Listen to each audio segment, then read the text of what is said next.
matter what, people will commit to misunderstanding you. What's most important is your commitment to understanding yourself. Hello, you guys. My name is Nkirka Madani, known as NK, and welcome back to Misunderstood. Coming to you live once again from the Empire State Building. CoverGirl invited me back, and I am so happy to be here. I love my apartment, don't get me wrong, but it is nice to be in a studio, and it makes me feel very professional. I want to say at the top of this episode to please take some time right now to rate this podcast, Misunderstood, 5 stars. I work really hard behind the scenes to bring you guys an episode every single week. And although my podcast is still very new, I am extremely proud of it. And I'm getting a lot of really good buzz on social. And I also get a lot of really sweet and heartfelt messages about how my podcast has already helped and inspired so many people, which makes me so proud. So please take some time to rate the podcast 5 stars. This is very crucial to the success of this podcast. I want it to grow. I want to bring you guys more and more episodes. So please take some time right now. And if you are feeling so inclined, also write a review. This episode will be the start of gearing up for summer. When this goes live, it'll pretty much be summer. It will be after Memorial Day weekend. And in my head, that means summer. Officially, I understand that's not exactly summer yet, but I think it's a social understanding that after Memorial Day weekend, we are in summer. This episode is the first of a few installments of summer-specific episodes, but obviously, all these episodes can apply to any time in your life. I wanted to really lean into the summer energy and really leaning into feeling your best in this season, because this season can often bring a lot of insecurity. And I know from personal experience that if I heard some of these things earlier on, I would be better off. So here I bring it to you. You want to feel hot again. I want to talk about feeling hot in all the ways. It is not just bodily. This is an internal glow up. This is an external glow up, feeling good in your body, but also feeling good in your mind and your spirit. There's so many ways that you can feel hot. And this episode actually was inspired by me feeling not hot for a while. Winter uglies took its course, as well as, for the most part, spring. Personally, I didn't feel like myself in a lot of ways, and I want to change that. And I want to inspire others to lean into themselves more and lean into what makes you feel hot. I also want to say at the top of this episode, although I know I don't have to give disclaimers because this is my podcast, but I want to say that these are things that I do to feel hot. These are also things I know a lot of people do to feel hot. So if you are struggling in the category of feeling hot within yourself, please take note of these 13 items. Number 1, masturbate. Here on Misunderstood,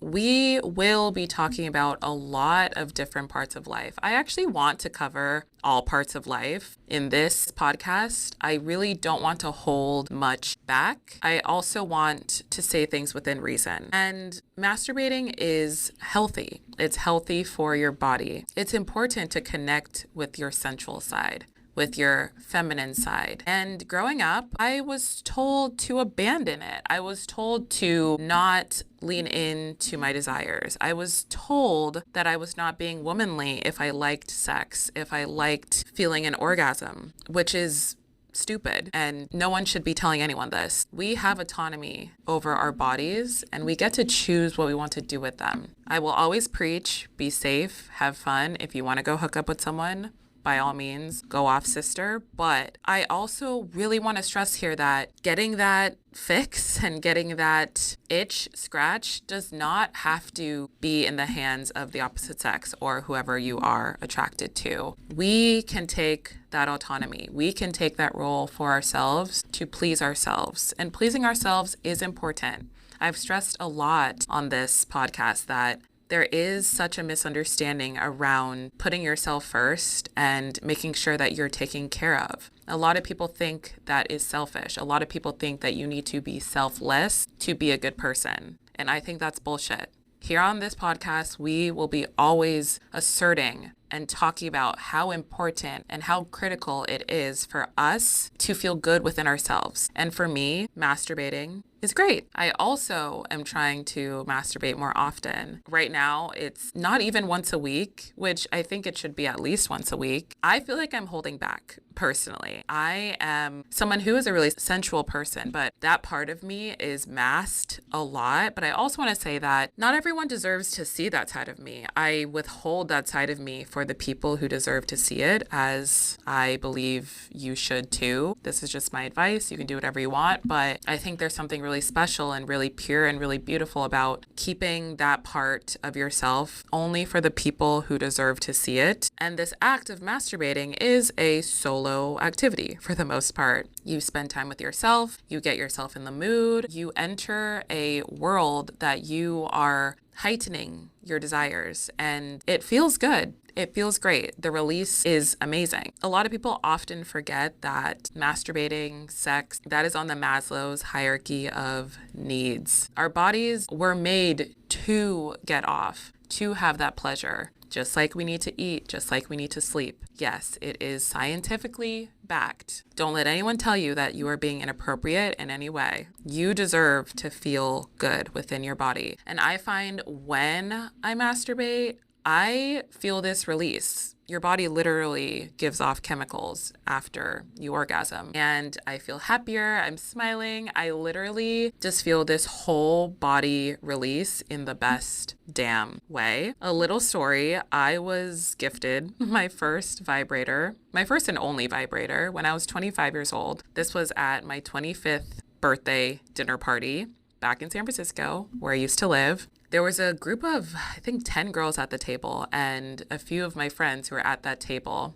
gifted me a vibrator. I opened it up at the dinner table. It's interesting because when I opened it, I felt this embarrassment. I remember nervous laughing. I was thankful to receive the gift, of course, but I was nervous laughing. And that made me know that I need to start reconnecting with myself. That night at that dinner table was the catalyst of me needing to learn how to please myself. I needed to learn how to not solely seek male validation for my bodily urges and desires. I need to take hold of that for myself. So the vibrator I currently have is the same vibrator I was gifted at that dinner table when I was 25, and I still have it to this day. I need to use it more often and please myself. I don't need a man. Sometimes I want a man, and there's nothing wrong with saying that either, but I don't need a man to feel hot, to feel good in my body. Don't let anyone ever tell you that. Also, if you are afraid or embarrassed around masturbating, listen closely.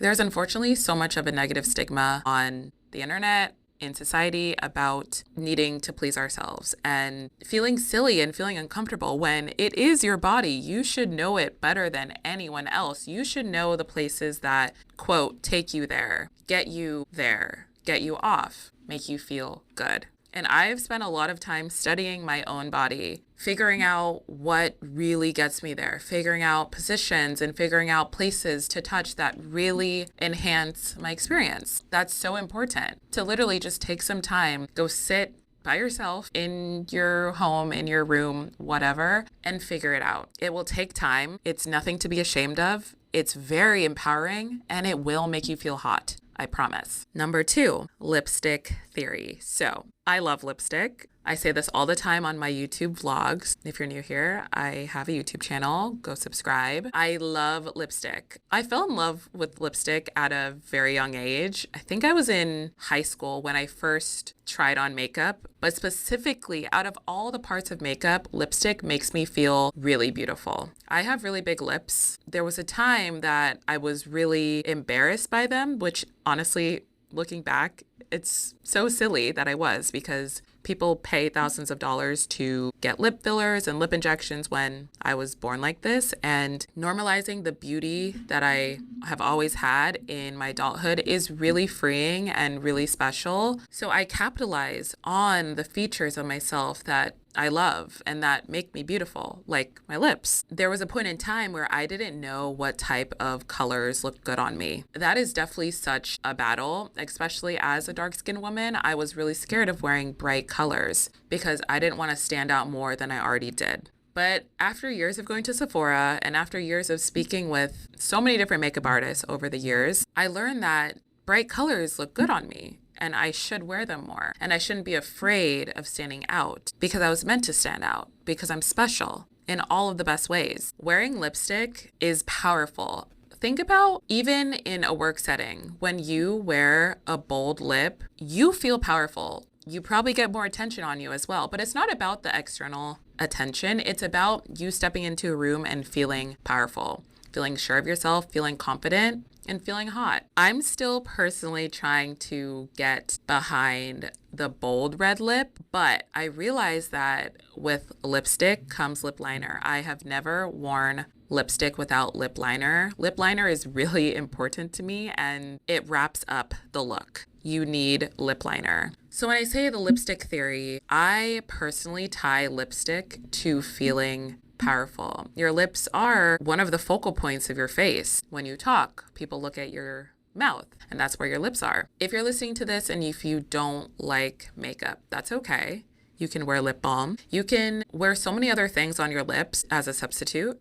But if you are struggling with feeling hot, try on a lipstick that you love, your go-to lipstick, or experiment with something new. Go to Sephora and literally walk up to one of the associates and say, hey, I'm looking for a new lipstick. Can you help me try some on?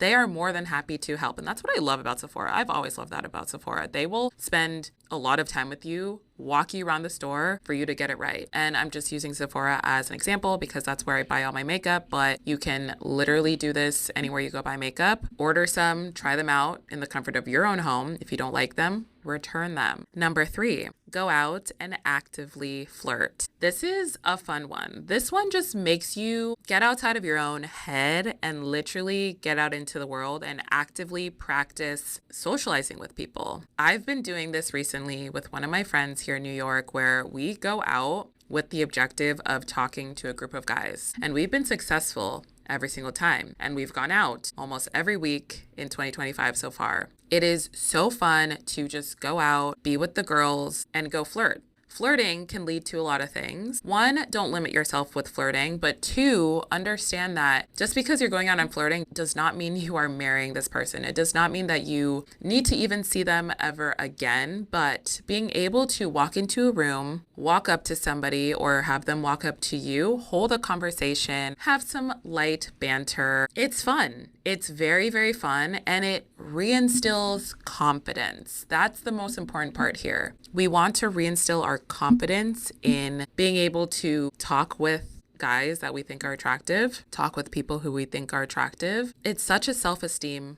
booster. I spoke about this in a few episodes back where after my first half marathon, me and my friend went to a bar in Fidei. We were talking to a bunch of guys. I was full on flirting with the hottest guy in that bar. And I felt so empowered. I felt so amazing. It's obviously great when they reciprocate, which he did. I want to relive those type of days over and over again. Number 4, wear the dress. There's a lot of discourse about saving certain outfits for different occasions or thinking that you can't wear something because it's not worthy of the day that you're having. I call bullshit on that. If you want to wear a dress, wear the dress. It doesn't matter if you're just going to the grocery store. If you want to wear it, wear it. There's been so many times this year where I have just woken up and felt like being hyper feminine. I have just felt like putting on a dress and a cute heel just to do errands. That makes me feel hot.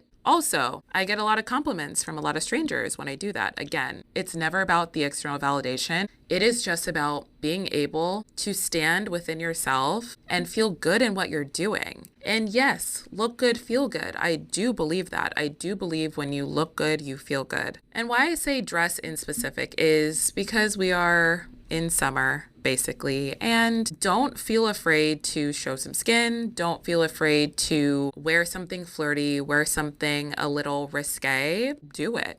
Do it for the plot. Do it just because you want to. It's so much fun. Number 5, start running. On this podcast, I've talked about running at length because running makes me so happy and it is really empowering me to become better and better versions of myself. I actually just ran my second half marathon. I ran the Brooklyn Half Marathon. I PR'd also by 15 minutes. Yes, I'm so proud of myself. And after finishing that race, I literally thought, I'm in this. I'm going to keep on running as long as I can. And I'm going to keep on racing and I'm going to keep on having fun. And I'm going to keep on wearing these cute outfits and these cute shoes and playing my running playlist and feeling so fucking amazing. The endorphin high of running is so unmatched. It is one of the best forms of exercise and self-care I have adopted in my life. If I can tell anything to anybody, I will keep on chiming in to start running. Running has made me the leanest I have ever been in my whole life. I am 30 years old and I have never looked better.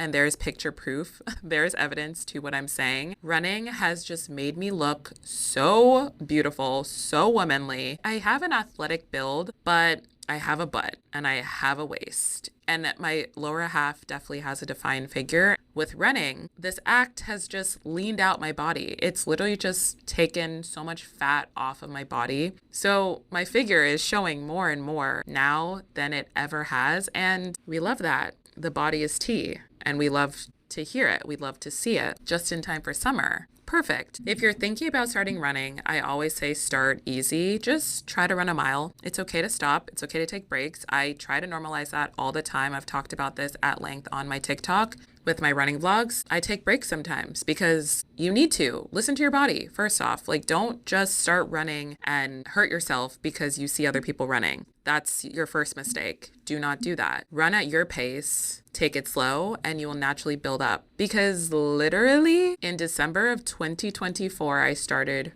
running for real. That's when I could run a mile without stopping. And I was very slow. And that's okay. And now I ran my second half marathon and I PR'd. And I like to run for fun. And it's just such a beautiful form of self-care. But also running in and of itself has made me feel so hot because honestly, I look really hot. I have to say, I'm really proud of how I look, and it's because I worked for it. Number 6, name what you love about your body. I adopted this a few years ago where I really didn't love myself and I was really struggling with my self-worth and my self-esteem. I decided to go into the bathroom and strip down naked and just look at my body and look at it so intently to really start to love it. I literally called out what I loved about my body because it wasn't all bad. And again, nothing was wrong with me ever. It's just that mental exercise of learning to love yourself is hard. It takes time. I stood there in the mirror and I started to name what I loved. I love that I have a tiny little waist. I love that I have strong legs. I love that I have a butt.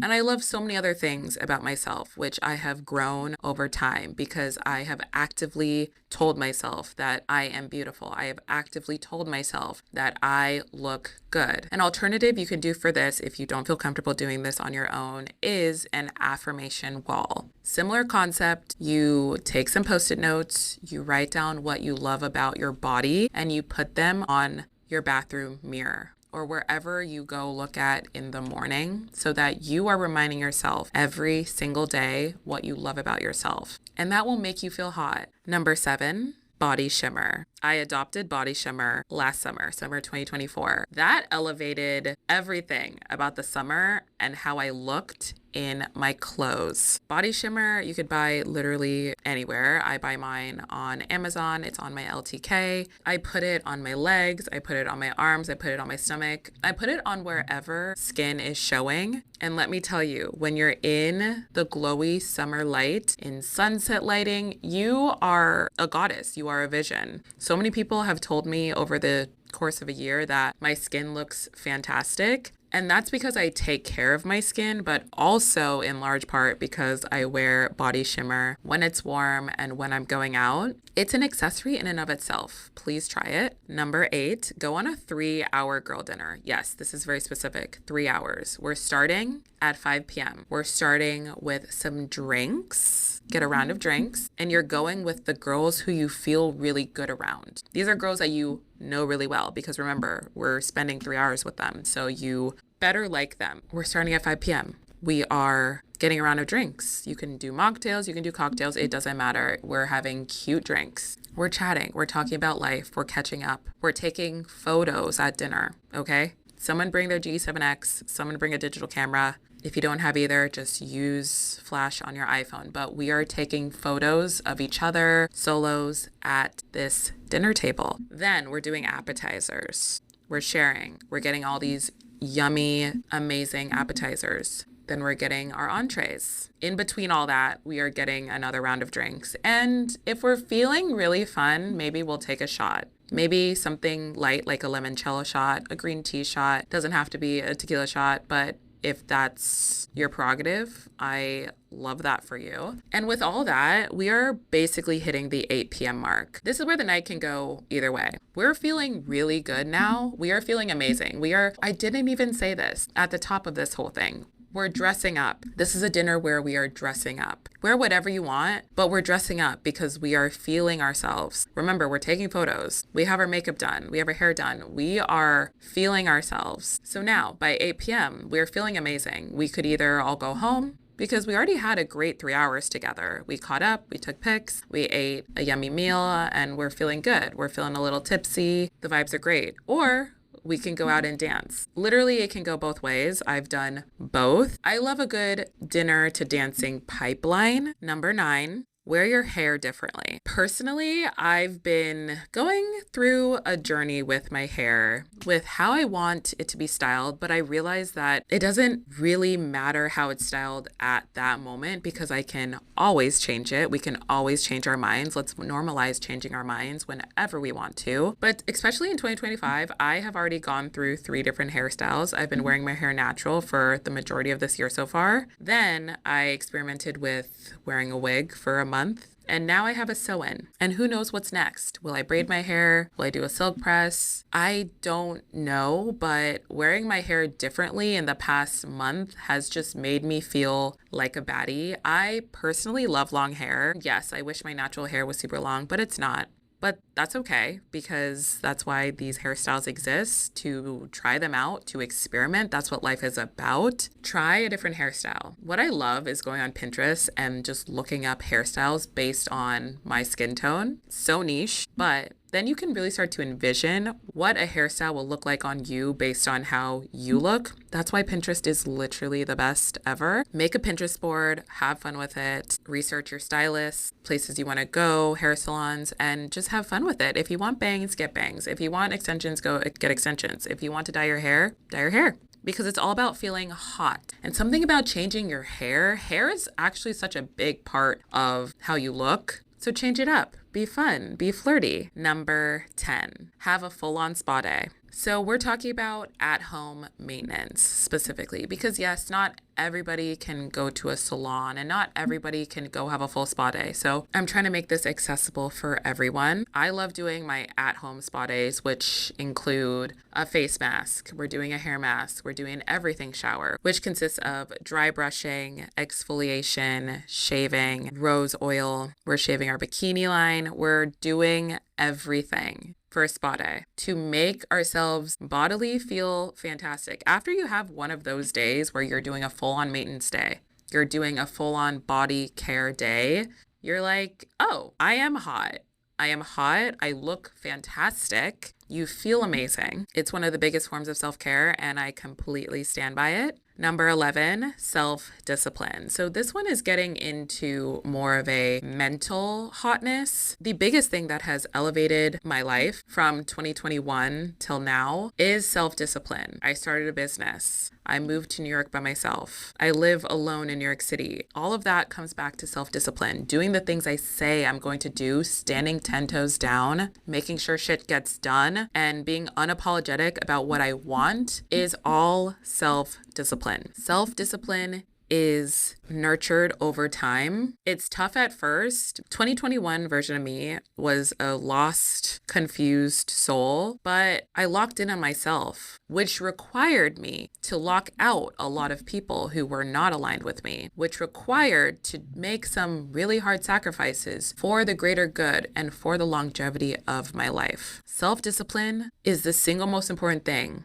to make you hotter, to push you forward, to have you excel in all the areas of your life that you want to excel at. If you say you're going to go to the gym, write it down. Turn on your alarm. Don't make excuses. This is a little bit of tough love, but I know that it's going to go a long way. Number 12, your body is your biggest flex. Someone's going to misunderstand me here, so let's just get ahead of that right now. Your body does not make you who you are. However, people notice when you take care of yourself. It is the most apparent thing about you because what people see before they even know who you are, before you even open your mouth, is your body, is who you are. It's the vessel you walk through the world in. So by taking care of your body, that leads to higher respect from other people. You will probably be treated a lot differently because you're taking care of yourself. And no one is saying that you should not be treated well because you don't look good. No one's saying that. When you take care of your body, that is currency. To get into most stores, personally, I've gotten a lot in my life because I take care of myself, because I present myself well, because I look good. No one can really be mad at that. I worked really hard for the body I have, worked really hard for my lifestyle and taking care of myself. So if it's a flex, it's a flex. Number 13, be private and mysterious. It's so hilarious me saying this because I am not a super private person and I would not say that I am mysterious in any way. I literally have a podcast and I am an oversharer by nature. However, over the years, I have significantly lessened what I choose to share, how I choose to show up on social media. And it's important to preserving your energy. It's important to not letting negativity get to you. And it's a great practice. I fully stand by it. I think everyone should do it. A lot of people in relationships or a lot of people in partnerships discuss the private, not secret statement. For me, I support that. No one is entitled to knowing the inner workings of your relationship. No one's entitled to knowing everything about your partner and how you guys are together. So keeping things private is the right thing to do.